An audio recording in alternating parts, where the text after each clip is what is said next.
OK, we're going to talk now a bit more about... travel issues, why people aren't travelling anywhere. Gatwick, top of the list at the moment. We've got Simon Calder to give his view on what's happened. We hear there has been a COVID outbreak, which is, and this is specifically amongst air traffic controllers, Simon, which has just basically wrecked all their plans for the rest of this week. Well, not quite wrecked all the plans, but let me tell you exactly what the situation is. You were talking earlier about COVID. Well, 30% of the air traffic controllers who are qualified to work in the tower at Gatwick, and these are incredibly professional men and women, it takes a very long time to train them up, 30% of them are off sick, and some of them indeed have COVID, which appears to have been a problem which has reappeared to haunt the traveller, because as a result of that, over the last couple of days, we have seen dozens of flights cancelled. Thousands of people will be waking up this morning where they didn't intend to be. And that's because if you haven't got enough control staff in your tower, then you have to reduce the flow rate, the number of arrivals and departures.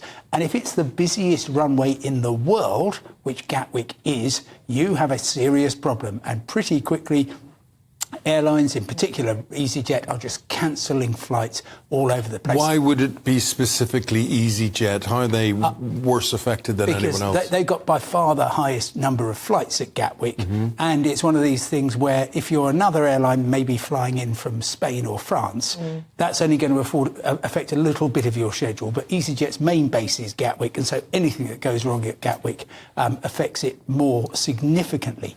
Anyway, Gatwick Airport is now trying to get ahead of the problem by saying, right, to NATS, the air traffic control provider, how many flights can you honestly promise you can run for the rest of this week till Sunday? And they've said 800. And they had a look and they've seen, right, OK, Tuesday, so today we've got 800. We've got 800 on Saturday as well, but the other dates are over that. And so therefore we are going to instruct the airlines to cancel flights to bring that down to just 800. In total, 184 flights will be cancelled. Gosh, and lots of tensions at Gatwick Airport between NATS, the National Air Traffic Controllers, and the Chief Executive, Steve Wingate, who's quoted as here as saying they only took over the running of air traffic control in October last year, and we are deeply frustrated with the situation. Is it reputational damage, do you think, for the airport? Do you think that passengers will be thinking, you know what, I can't rely on Gatwick if I... Really important question, because, of course, for an awful lot of us in the south of England, Gatwick Airport is the kind of natural holiday airport.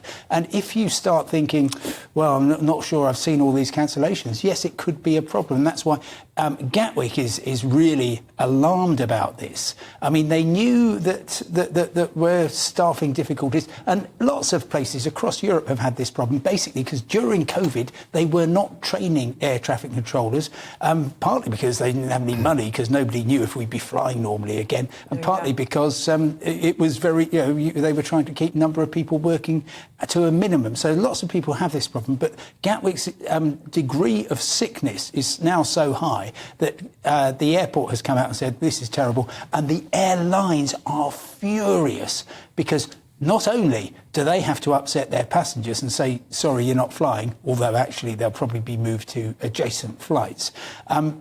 They then, if people cancel, they have to hand back the money. If people need to be put up in hotels, that's the bill for the airline. They foot that bill then as well. So it's, what sort of notice, Simon, would you be given if your flight is cancelled out of Gatwick?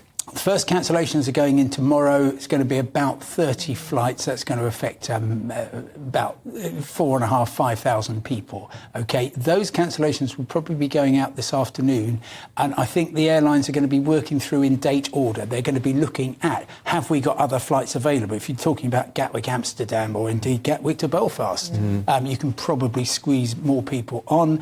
They'll also be looking at the flights where they've sold so many tickets at so much money that they really don't want to have to cancel it and hand people back their money. So it's a very complicated jigsaw that they're trying to sort out. And it's only been a few weeks since the last NATS disaster, which was when they had a misfiled flight report, which caused this huge glitch and nightmare for passengers and airlines as well. Yep, 28th of August, suddenly the air traffic control system and its backup both failed simultaneously, effectively, 2,000 flights cancelled, about 300,000 people who were left out of a position as a result of that. Simon, could we talk generally about the HS2 situation and how you would see this as a travel editor? A lot of indecision about this. We don't know, but it looks likely that the northern leg will be cancelled. What a mess. Oh, it absolutely is. HS2 has been a programme which has been absolutely botched from the start. It's not about getting from Birmingham to London 20 minutes quicker. It's about adding proper capacity for the 21st century, because the Victorians did a fantastic job giving us a railway network, but it was built for the 19th century, not the 21st. And when you say adding capacity, what do you mean by that? Right, so at the moment, the East Coast Main Line, the West Coast Main Line, the main north-south corridors, they are full, effectively. Got you. And you're trying to squeeze in freight trains, local commuter services, regional expresses and high-speed intercity expresses all onto the same lines. If you take the high-speed intercity services and just put them on their own special network, going to Birmingham, to Leeds and to Manchester, then suddenly you free up capacity for the whole system. But you've got to build the whole thing. If you end up with this odd little line from Birmingham to a patch of waste ground 7 miles west of central London, you get 80% of the costs and only 20% of the value. So your view is, whatever the cost, we should plough ahead? Unfortunately, yes, I agree with what the Labour Party said a week ago, but what it didn't say 2 days ago, which is we're going to build the thing in full. It's absolutely crazy just to have a single link and not even...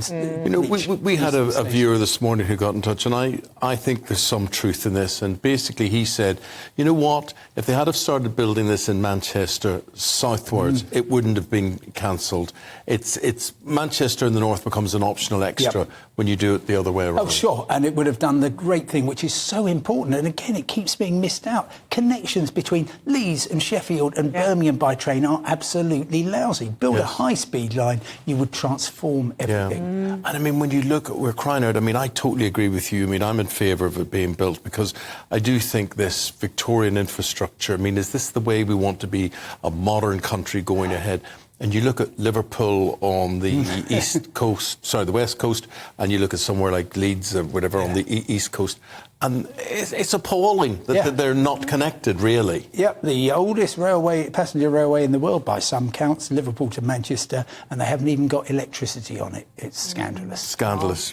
Simon, appreciate talking to you. Thanks.